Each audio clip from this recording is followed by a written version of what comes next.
এই মুহূর্তে এই নিউজটাকে আপনারা অনেকেই ব্রেকিং নিউজ হিসেবেই দেখতে পারেন। লিওনেল মেসিকে নিয়ে আলোচনাটা হচ্ছিল বিশ্বকাপের পর থেকে যে তিনি পরের বিশ্বকাপেও খেলবেন কিনা। দ্য ওয়ে হি পারফর্ম, তিনি 4টা অ্যাসিস্ট করেছেন, 8টা গোল করেছেন এবং ফাইনাল ম্যাচেও লাস্ট মোমেন্ট পর্যন্ত লিওনেল মেসি তার বেস্ট ট্রাইটা করেছেন, ফাউলের শিকার হয়েছেন এবং সেই ফাউলস গুলোকে আসলে কি কারণে ওই সময়টায় কর্তব্যের মধ্যে রেফারি নেয় নাই সেটা নিয়েও যথেষ্ট বিতর্ক রয়েছে। সো এই 39 পেরোনো Lionel Messi at the age of 43, যেখানটায় বিশ্বকাপটা হবে স্পেনে এবং জয়েন্টলি এটার সাথে মরক্কো থাকবে, পর্তুগাল থাকবে, সেই বিশ্বকাপে খেলার মতো অবস্থায় 4 বছর পরে থাকবেন কিনা সেই আলোচনাটা হচ্ছিল। এমন আলোচনাও হচ্ছিল যে লিওনেল মেসির যে ছেলে, বড় ছেলে, তিনিও আর্জেন্টিনার হয়ে আর্জেন্টিনার ন্যাশনাল টিমের জার্সিতে পরের বিশ্বকাপে অ্যাপেয়ার হতে পারেন। and if it happens, then Lionel Messi এবং থিয়াগো মেসি একসাথেই পরের বিশ্বকাপ খেলবেন। গত 2-3 দিন পর্যন্ত এই ডিসকাশনটা চলছিল। আজকে হুট করে যে খবরটা এসেছে সেটা অনেকটাই আমার কাছে মনে হয় যে একটা ধাক্কা। বিশ্বকাপ শেষ হয়েছে, আপনারা সবাই জানেন যে 22 তারিখে, এবং আজকে জানানো হচ্ছে 20 তারিখে, দুঃখিত, লিওনেল মেসি তিনি তার অবসরের পরিকল্পনা, ফুটবল থেকে অবসরের পরিকল্পনা করে ফেলেছেন। লিওনেল মেসি ফুটবলকে চিরতরে বিদায় জানানোর যে পরিকল্পনা করে ফেলেছেন এবং সেটা already AFA, Argentine football federation বা অ্যাসোসিয়েশন, তারা এই ব্যাপারটা নিয়ে শেষ মুহূর্তে লিওনেল মেসিকে কিভাবে ফুটবলের গডকে কিভাবে ফুটবল থেকে বিদায় জানানো যায় সেই প্রিপারেশন শুরু করে দিয়েছে। সো আমার কাছে মনে হয় যে এই নিউজটা হুট করে আসাটা একটা সেটব্যাক। মানে লিওনেল মেসি অবসর নিতে চান, সেটা তিনি তো বিশ্বকাপের শেষেই নিতে পারতেন। বিশ্বকাপের শেষে আমরা দেখেছি যে কয়েকটা গণমাধ্যমেও কিছু ইন্টারভিউ এসেছে যেখানটায় লিওনেল মেসি তার স্ট্যান্স ক্লিয়ার করেছেন, দল ভালো খেলে নাই, ইয়ামালকে নিয়ে তিনি অনেক বেশি সন্তুষ্ট, অনেক ধরনের ডিসকাশন আমরা পেয়েছি ইভেন আর্জেন্টাইন টিম ম্যানেজমেন্টের পক্ষ থেকেও। কিন্তু লিওনেল মেসি অবসরের সিদ্ধান্ত সহসা জানাচ্ছেন, এইরকম প্রেডিকশন কারোর মধ্যে ছিল না। সেই সিদ্ধান্তটা আজকে এসেছে। সেই সিদ্ধান্তর ব্যাপারে আর্জেন্টাইন ফুটবল অ্যাসোসিয়েশন তারা কাজ করা শুরু করে দিয়েছে এবং লিওনেল মেসি আর ফুটবলে থাকছেন না, এই খবরটা মোটামুটি অফিসিয়াল হয়ে গেছে।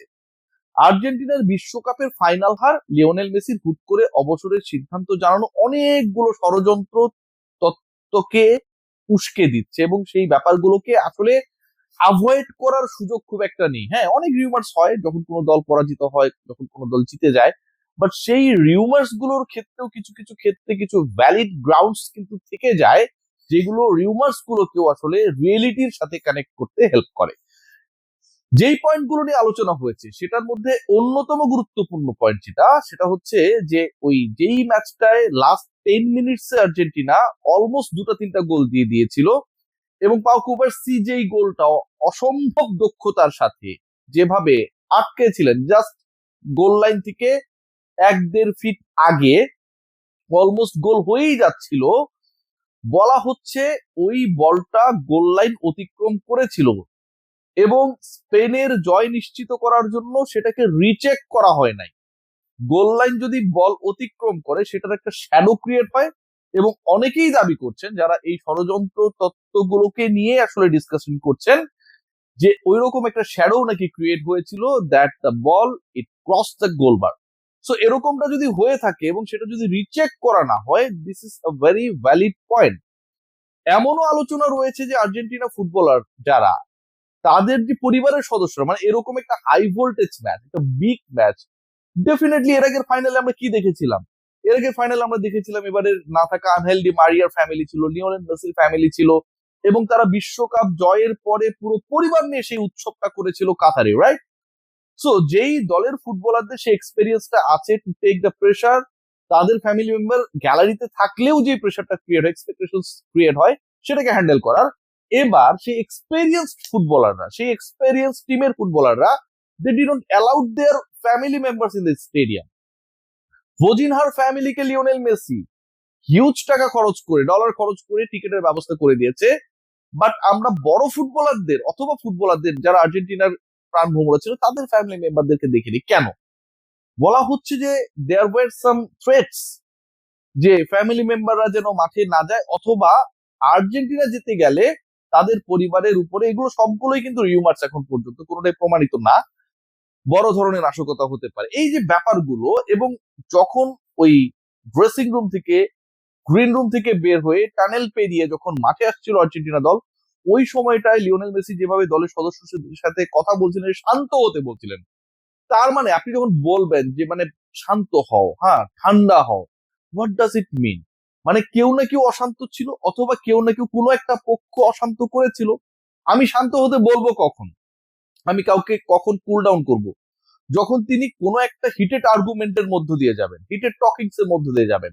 এরকম একটা সিচুয়েশন ক্রিয়েট না হলে কিন্তু আপনি রিফ্লেকশনে কাউকে বলবেন না ভাই কুল ডাউন, চুপ হও, আমাদের খেলায় ফোকাস করো। নিশ্চয়ই কিছু একটা ঘটেছিল। What actually happen?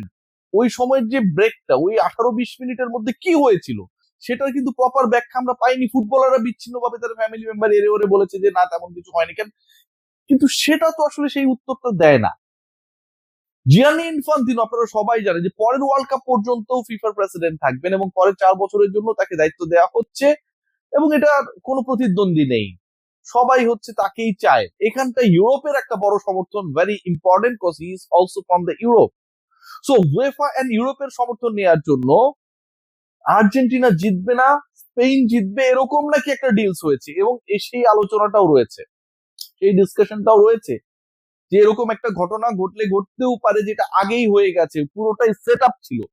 We don't know actually what happen. Lionel মেসির অবসর, হুট করে অবসরের সিদ্ধান্ত, এফ এর তড়িঘড়ি করা, এবং যিনি আর্জেন্টিনা ফুটবল ফেডারেশনের প্রেসিডেন্ট, ডিউরিং দ্য ম্যাচ, যখন ম্যাচ চলছিল ফাইনাল, ওই সময়টাই নাকি তাকে গ্রেফতার করারও একটা পরিকল্পনা ছিল, এবং সেই ব্যাপারটা আর্জেন্টিনার ড্রেসিং রুম পর্যন্ত পৌঁছেছে। আপনি গুগল করতে পারেন, সার্চ করতে পারেন, আমি যে তথ্যগুলো দিচ্ছি একটাও ভুল না, প্রত্যেকটাই এখন পর্যন্ত যেই ডিসকাশন গুলো হচ্ছে, যেই পয়েন্টস এর উপরে এই বিতর্কগুলো চলছে, সেটার উপর ভিত্তি করে। So if this things happen, কেন এতগুলো ঘটনা একসাথে ঘটলো, কি কারণে ঘটলো, সেগুলোর কিন্তু তদন্ত দাবি রাখে। And the most significant part is that, আপনাদের সাথে যদি আমি শেয়ার করি, সেটা কিন্তু অ্যাভয়েড করার সুযোগ নেই। বিশ্বকাপের 2 ম্যাচে বেটিং সন্দেহে, অন্তত 2টা ম্যাচে বেটিং, মানে আমরা ক্রিকেটে যেটাকে ফিক্সিং বলি, এরকম একটা ঘটনার ব্যাপারে একটা সন্দেহ তৈরি হয়েছে, এবং সেটার জন্য তদন্ত তৈরি হয়েছে, তদন্ত কমিটি গঠন করার একটা অবস্থা তৈরি হয়েছে। সেই তদন্তটা করা হচ্ছে স্পেনের এগেনস্টে, যারা ওয়ার্ল্ড চ্যাম্পিয়ন আর্জেন্টিনাকে 1-0 গোলে হারিয়েছে। এরকম একটা তদন্ত বা ইনকোয়ারি যখন ফুটবলের সর্বোচ্চ সংস্থা তারা কন্ডাক্ট করবে, এবং এরকম একটা নিউজ যখন লিক আউট হবে এগেনস্ট দ্যাট টিম যারা বিশ্ব চ্যাম্পিয়ন হয়েছে, এবং তাদের এগেনস্টে এলিগেশনটা হচ্ছে বেটিং এর এলিগেশন, মানে সিরিয়াস ভয়াবহ violations of the norms and philosophy of football, এটাকে কোনোভাবেই ছোট করে দেখার সুযোগ নেই। Cause this decision has come from the FIFA. যেই ফিফা এরকম সিদ্ধান্ত জানাতে পারে, তার মানে এটার ব্যাকগ্রাউন্ড রয়েছে, এটার পেছনে রিজনস রয়েছে। Let's see what happen. But Lionel মেসিকে আমরা পরের বিশ্বকাপে দেখছি না, এটা decided, and all set to his retirement. তাকে টাটা গুড বাই বলার জন্য AFA they are ready. Let's see কিভাবে, কার বিপক্ষে, কোন পদ্ধতিতে লিওনেল মেসি তার ফুটবলীয় ক্যারিয়ারকে বিদায় জানান। সবাই ভালো থাকবেন।